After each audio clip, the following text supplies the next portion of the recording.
Chers téléspectateurs, comme on a mentionné au début de notre édition, nous célébrons au cours du mois de mars plusieurs occasions concernant la femme, que ce soit autour du monde, la journée internationale de la femme le 8 mars, en Égypte également, la journée de la femme égyptienne et la fête des mères, toujours en mois de mars. La femme récemment est à la tête de l'agenda du président Abdel Fattah el-Sisi, ses droits, son autonomisation et également ses gains. De tous ces points, nous allons parler aujourd'hui avec notre invitée, Dina Riad, experte en économie et présidente du comité des petites et moyennes entreprises à l'Association des hommes d'affaires égypto-africaines. Bienvenue à notre programme. Merci de m'avoir accueilli. Avant d'entamer notre discussion avec vous, je vous invite à regarder avec moi un événement qui a eu lieu aujourd'hui lors de la réunion hebdomadaire du Conseil des ministres. Le chef du gouvernement, Dr Mostafa Madbouli, a félicité la femme égyptienne à l'occasion de la célébration de la journée de la femme. Et à cette occasion, le Conseil des ministres a honoré les ministres égyptiennes. Détail avec Sarah Maghrabi.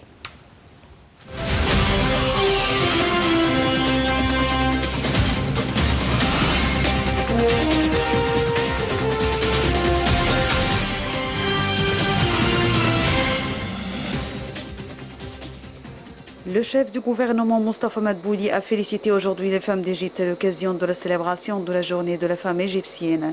À cette occasion, le Conseil des ministres a honoré ce matin les ministres égyptiennes. Lors de la réunion hebdomadaire du cabinet ministériel, le Premier ministre a souligné que le budget de l'année financière prochaine avait été présenté au président Abdel Fattah el-Sisi. Le chef de l'État avait approuvé un nombre de décisions, notamment l'augmentation du salaire minimum des employés de l'État à 2400 livres égyptiennes et l'augmentation de la valeur des pensions d'environ 13%, pour un coût total de 31 milliards de livres égyptiennes. Sur un autre plan, Dr Madbouli a appelé à renforcer les relations entre l'Égypte et le Soudan et la mise en œuvre des projets de coopération entre les deux pays. D'autre part, la ministre de la Santé, Dr Hela Zeid, a passé en revue les efforts pour lutter contre le coronavirus, ainsi que la position de fournir les vaccins aux citoyens. En ce qui concerne l'obtention des citoyens au vaccin, la ministre a déclaré que le taux d'enregistrement quotidien sur le site web atteignait 20 000 citoyens. Elle a ajouté qu'il est prévu que le taux d'enregistrement des citoyens atteignait 500 000 d'ici la fin de ce mois. Elle a également déclaré que l'OMS avait souligné qu'il n'y avait pas de rapport avéré entre le vaccin et de graves problèmes sanguins observés chez des personnes vaccinées et a recommandé de continuer à administrer le vaccin AstraZeneca.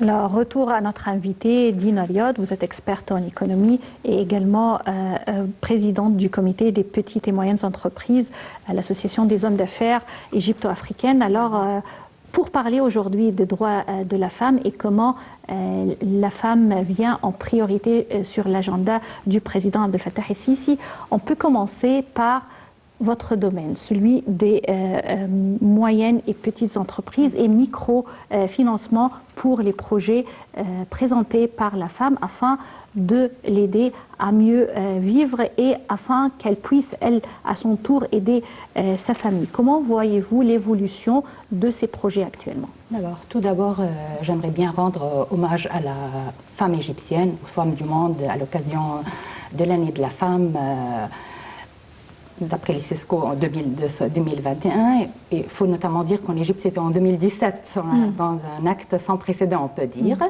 Et je tiens à féliciter toutes les femmes, et vous aussi, la fête des mères et le jour de la femme.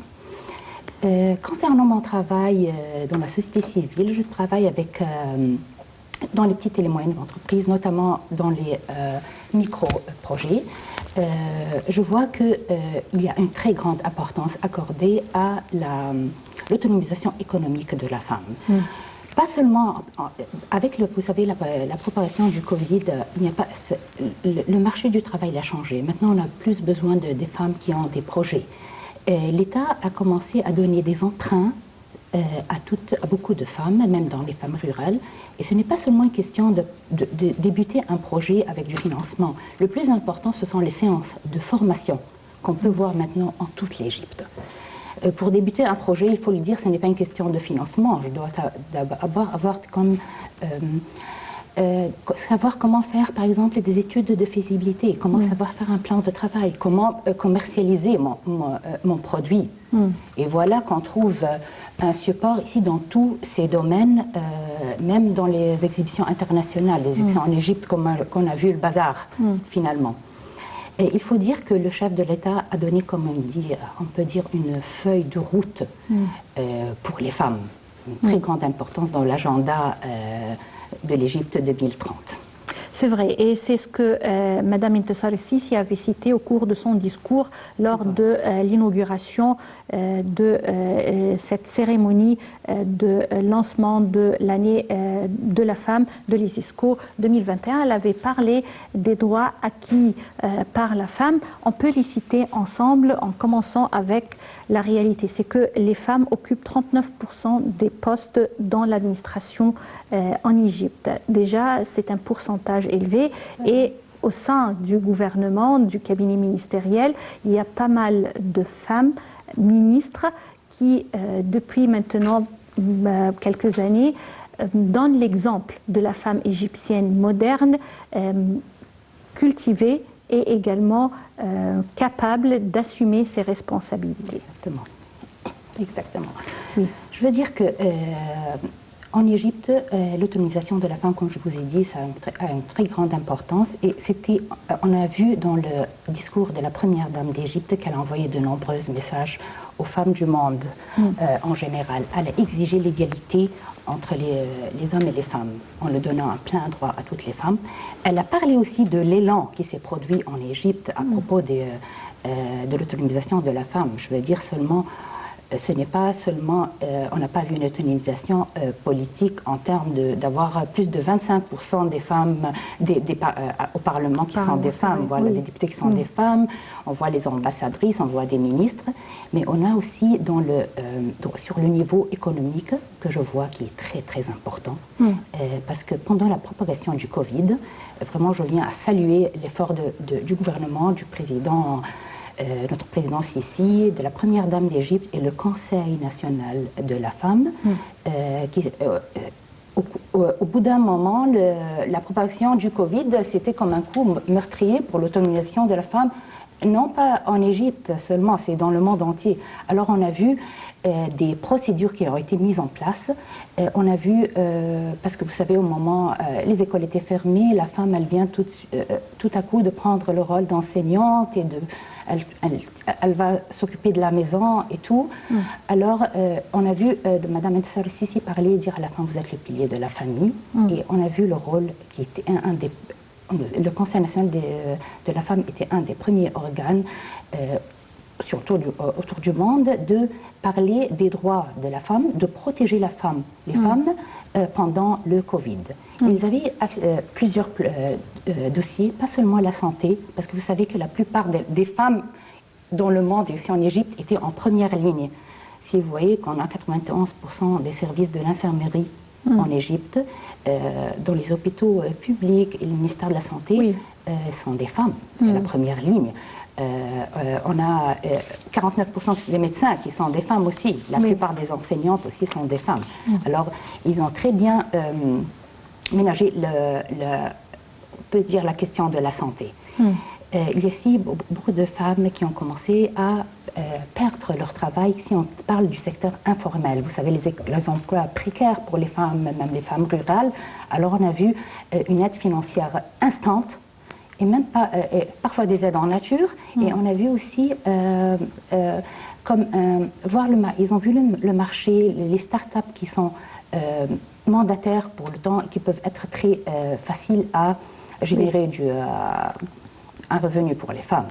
Justement, on va parler ensemble en détail des initiatives parrainées par le président Abdel Fattah el-Sisi et orchestrées par l'État pour la femme, que ce soit via le ministère de la Santé, Coopération internationale ou également le Conseil national de la femme. Mais avant de passer à cette partie de notre interview, nous allons regarder ensemble ce commentaire lors d'une participation à la cérémonie organisée par l'association Femmes d'affaires d'Égypte 21.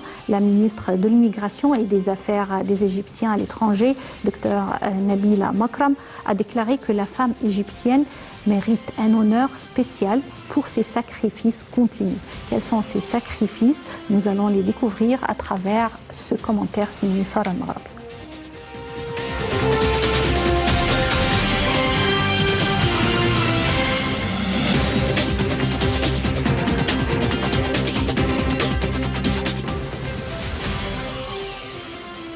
La femme égyptienne mérite un honneur spécial pour ses sacrifices continus. C'est ce qu'a déclaré lundi la ministre de l'Immigration et des Affaires des Égyptiens à l'étranger, Nabila Makram. Lors de sa participation à la cérémonie organisée par l'association Femmes d'affaires d'Égypte 21 pour célébrer la femme égyptienne, Mme Makram a souligné que la femme égyptienne avait prouvé qu'elle était très attachée à sa patrie et qu'elle avait contribué directement à préserver sa patrie dans les circonstances les plus difficiles.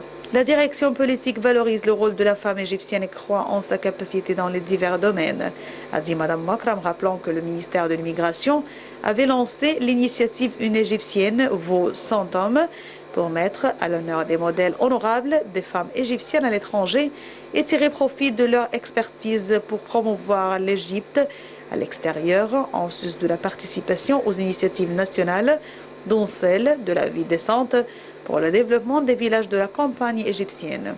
Lors de la cérémonie à laquelle ont assisté la ministre du Commerce et de l'Industrie, Nevin Gaima, et le président du conseil d'administration de la Banque Masr, un nombre de femmes ont été honorées pour leur succès dans divers domaines.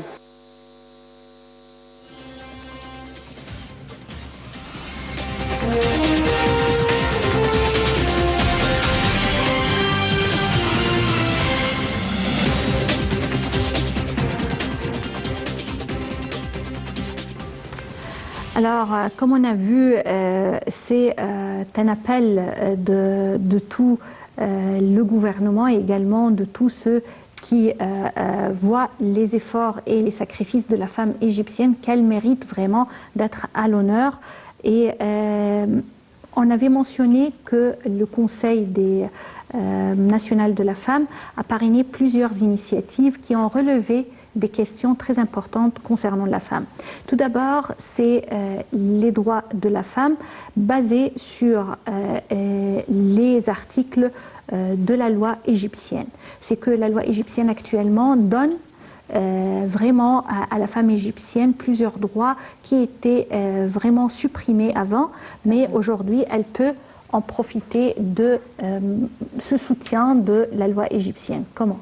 Je vais vous dire, même la première dame d'Égypte, dans son discours, elle a parlé de ça, notamment dans la législation de l'Égypte depuis 2014. On a à peu près 20 matières qui supportent et qui les droits de la femme. On voit maintenant la droit qui pénalise la privation du méritage pour les femmes.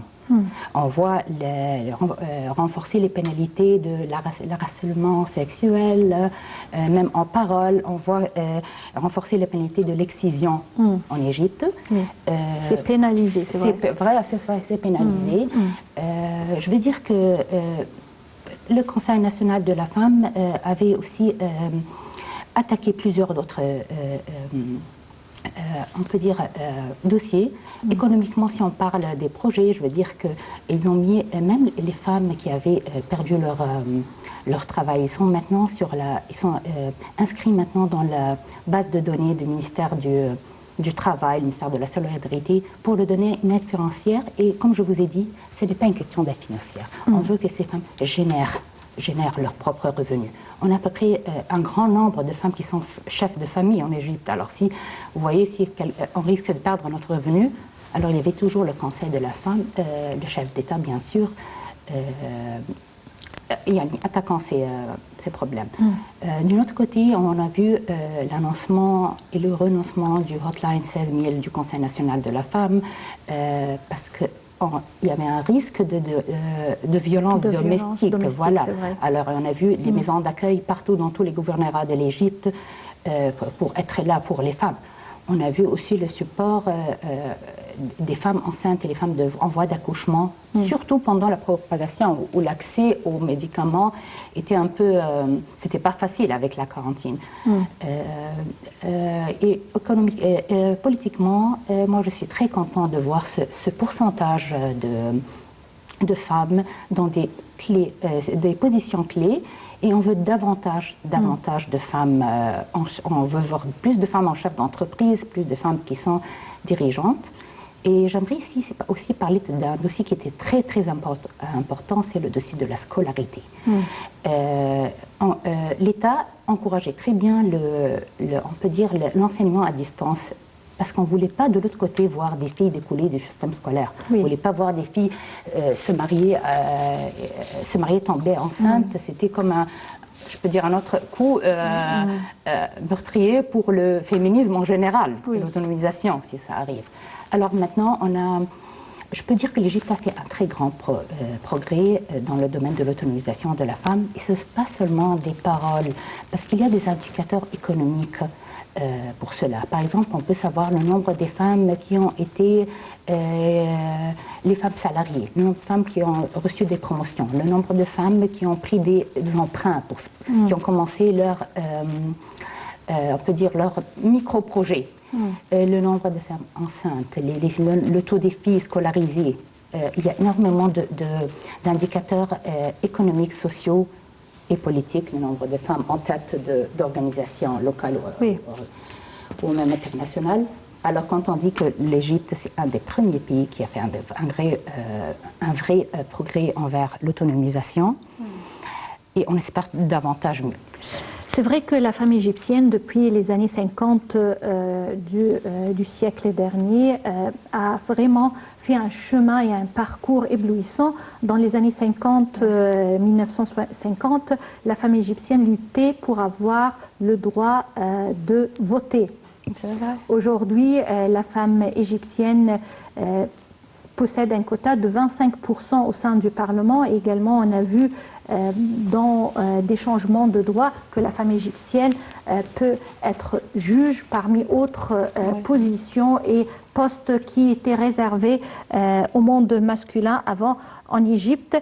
Et dans ce monde de concurrence et de pression, la femme affronte des fois des pressions et des défis que l'État actuellement essaye de les relever avec elle.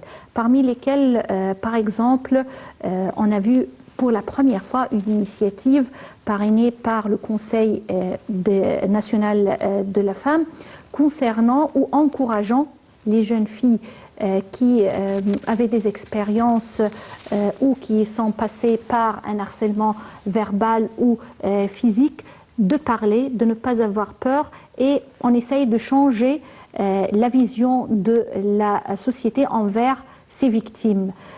Je vois que c'est une initiative vraiment considérée comme une révolution au sein du monde féminin, encourager la femme et la soutenir devant ces pressions. Voilà, exactement, parce que c'était une histoire de culture. On avait toujours la fille qui était victime de n'importe quel abus sexuel. Elle ne se sentait pas victime et on ne la voyait pas avant, une victime. Maintenant, on dit aux filles de ne pas avoir honte de parler, parce que vous avez toutes les organisations de l'État qui sont à tes côtés. Une fois que tu as subi un harcèlement, une agression sexuelle ou même en parole, comme vous avez dit, il faut toujours parler. Il faut parler seulement parce qu'on ne doit pas être victime, parce que nous avons un long trajet à faire comme femme. Oui, et ce n'est pas uniquement parler pour avouer ou pour parler, mais pour vraiment avoir le droit. Ça veut dire que l'État sera là, le gouvernement œuvre et travaille pour vraiment rendre le droit de ces filles et de ces femmes. Voilà, exactement, bien sûr, c'est un de ces droits de parler. C'est un de ces droits. Et moi, je vois de plus de filles et de femmes qui parlent et qui annoncent. Et je suis très contente. Je crois que cette initiative, c'est comme vous avez dit, une vraie révolution dans la mentalité. C'est ça qui est très important. Parce qu'une fois qu'on a une mentalité, un esprit ouvert, et ça, on peut achevé notre chemin. Nous avons beaucoup d'autres choses à faire. L'Égypte maintenant travaille sur l'inclusion financière des femmes. Si vous savez que 9% des femmes en Égypte, je parle de l'Égypte, ils ont des comptes bancaires. Notre agenda en 2030, c'est de doubler ce nombre d'ici 2030. C'est doubler 18%. Parce qu'on parle de l'inclusion financière, on parle de l'autonomisation économique. Si une femme, elle va débuter son travail, elle doit avoir un compte bancaire. On parle ici des comptes bancaires. On parle aussi, vous savez, 25% des micro-projets maintenant sont loués aux femmes. Et ils prennent toutes les 25%. Et maintenant, on parle de 50% d'ici l'année 2030. C'est vrai qu'en parlant des jeunes entrepreneurs ou des start-upers, c'est toujours la tranche des jeunes égyptiens et de la femme qui sont visés et ciblés par ces start-up et ces projets de financement. Et est-ce que vous croyez que la femme égyptienne actuellement connaît ces initiatives et en profite? Je crois qu'il y a des mouvements de sensibilisation pour la femme en Égypte. On ne peut pas dire que tout le monde connaît, mais la plupart des gens ils connaissent. Il y a aussi on parle, la femme qui fait un projet. Vous savez, j'ai lu une étude qui est superbe. Les femmes qui reçoivent des séances de formation ou qui commencent un projet, ils ont tendance à employer plus de femmes, à raconter. Si j'ai pris une séance dans des études, dans des plans financiers, par exemple, je tiens à informer d'autres femmes. Vous voyez, je vois que les femmes, j'étais par exemple impressionnée de savoir que, vous savez que 58% des micro-projets des femmes, ils sont en Haute-Égypte. La femme en Haute-Égypte, elle a commencé tous les projets de l'artisanat, les projets même du volaille, tout ce qui est fait main. Elle a appris à faire un emballage, elle a appris à commercialiser son travail. Il fallait très bien montrer les femmes comment maintenant on fait le marketing à travers l'Internet. Il fallait leur apprendre toutes ces choses. Moi, je vois qu'il y a de plus en plus de femmes et de plus en plus de cérémonies, de plus en plus de sensibilisation envers ce sujet. Et c'est après tout, on peut dire, on est à l'âge doré de la femme, vraiment maintenant. Alors, l'autonomisation de la femme passe par plusieurs facettes. Il y a bien sûr l'éducation, il y a également le soutien financier et bien sûr la santé de la femme est parmi les priorités des initiatives parrainées par le chef de l'État et réalisées par le ministère de la Santé concernant la santé de la femme égyptienne. Ce sont des convois qui passent par les petits villages de l'Égypte afin de dépister les maladies et également de donner le remède. Selon vous, comment des convois pareils et des initiatives pareilles peuvent-elles aider la femme égyptienne à réaliser ses rêves et ses objectifs? Moi, je trouve que ces campagnes qui sont sur terre sont très importantes. Parce que, vous savez, les campagnes de sensibilisation à la télé, si c'est à travers les réseaux sociaux, on peut dire qu'il y a un pourcentage de femmes qui peuvent recevoir ces messages, d'autres qui n'ont pas accès aux réseaux sociaux. Alors, quand la campagne c'est sur terrain, c'est autre chose. C'est voilà qu'au lieu d'aller à l'hôpital ou aller à la clinique, vous voyez comme des cliniques portables qu'on a vu depuis partout dans les gouvernorats de l'Égypte. Il y avait surtout, c'était très important, la planification familiale. On a vu comment faire attention aux femmes enceintes, comment planifier la famille. On ne veut pas risquer d'avoir beaucoup d'enfants maintenant. Et avec la pandémie, on a les femmes âgées, on a les filles en voie de scolarité. Alors, j'aime bien toujours les choses qui sont sur terre. C'est vrai que la Covid-19 pèse sur le monde entier, sur les économies du monde entier et la femme en souffre de ce défi. Selon vous, quelles sont les mesures qui ont été prises actuellement par l'État afin de soutenir la femme devant un défi pareil? Tout d'abord, comme je vous ai dit, ils ont donné priorité aux femmes qui sont en première ligne. Comme je vous ai dit, la plupart de la première ligne, ce sont des femmes. Oui. Le corps médical. Exactement, le corps médical et l'enseignement aussi. Je veux dire que même, il y avait des séances psychologiques pour les femmes, parce que c'est une pression sur les femmes qui sont en première ligne. Vous êtes dans une pandémie et c'est une pression pour chaque femme, qu'elle soit salariée, ou non, qu'elle travaille ou non, qu'elle joue maintenant le rôle d'enseignante et qu'elle joue le rôle de, comme je dis, c'est la pilier de la famille, prendre attention même de la nutrition des enfants, sa mère et son père pendant la pandémie.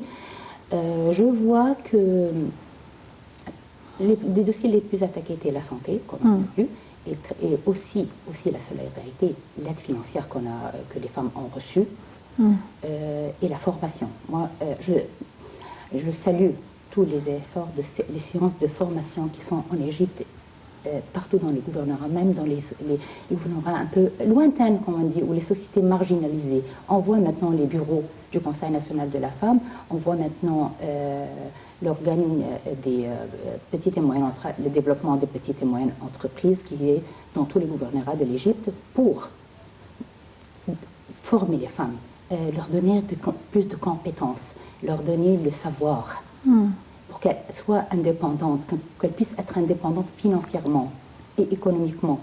Oui. Alors, la vision de l'Égypte 2030, passer au développement durable et le soutenir, passe par plusieurs éléments. Et la femme est parmi les piliers, une des bases de la réalisation de ce développement durable. Selon vous, quel rôle est attribué à la femme égyptienne afin de réaliser cette vision de l'Égypte? Le rôle de la femme égyptienne, comme je vous ai dit, nous sommes à l'âge doré de la femme. Ça concernant ses droits, mais quels seront ses devoirs? Ses devoirs, c'est de chercher à avoir une position, savoir sa valeur. La femme, elle a une valeur. Ce n'est pas seulement chef de famille, mais les chefs de famille, mère, enseignante, ministre, juge. Partout, on la voit partout. Mais on veut voir ce qu'on veut dire. On veut voir la femme. On veut voir plus de femmes, plus de filles engagées dans le système scolaire. On a vu une hausse dans le taux de scolarité. On veut voir plus de femmes en tête d'entreprise. On veut voir plus de femmes entrepreneurs. Nous parlons de l'entrepreneur féminin. On veut voir on peut plus voir des femmes qui s'intéressent aux nouvelles qui sont, vous voyez, les nouvelles qui s'intéressent à leurs revenus. Partout, économiquement, socialement, et c'est dans tous les domaines. Cette indépendance financière est demandée par les femmes ou également la société joue un rôle afin que la femme puisse acquérir cette autonomie financière. Mais bien sûr, la société doit jouer un rôle. La femme, elle veut ses droits, mais il y a... on voit la société qui doit, par exemple, faire les régulations, mettre les lois, faciliter, comme on peut dire. Je parle de la société civile. Comment peut-elle appuyer les efforts de la femme? Voilà, en engageant, en formant, par exemple, des séances de formation, de sensibilisation de la femme, bien sûr.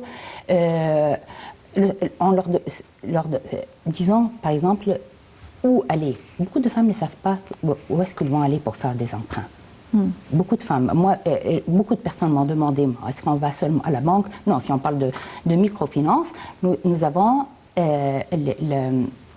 l'organe du développement, l'organisation du développement des petites et moyennes entreprises qui existe dans tous les gouvernorats. On peut aller demander. Tout d'abord, ils vont commencer par vous aider à savoir ce projet. Par exemple, vous pouvez vouloir 10 000 et ils vous disent que non, ce projet, il vaut 5 ou il vaut 15. Il vous aide. Il vous guide. Il vous guide depuis l'idée. Je veux dire que même parfois, les femmes n'ont pas d'idée. Ils peuvent aller là-bas, voir les bureaux, parce qu'ils ont des idées, ils savent les produits qu'on a besoin. Même les idées, tu peux commencer à travers les idées de là. Voilà. Alors, la femme égyptienne actuellement connaît vraiment une période au cours de laquelle elle peut acquérir plusieurs droits et elle joue son rôle important dans la société afin d'arriver à la réalisation de la vision de l'Égypte 2030. Je tiens à remercier notre invitée Dina Riad, experte en économie, présidente du comité des petites et moyennes entreprises à l'Association des hommes d'affaires égypto-africains. Merci bien d'être parmi nous aujourd'hui. Et chers téléspectateurs, on arrive à la fin de notre édition de Direct pour aujourd'hui. Rendez-vous demain et une nouvelle équipe. Passez d'excellents moments avec la suite de nos programmes sur LTV International.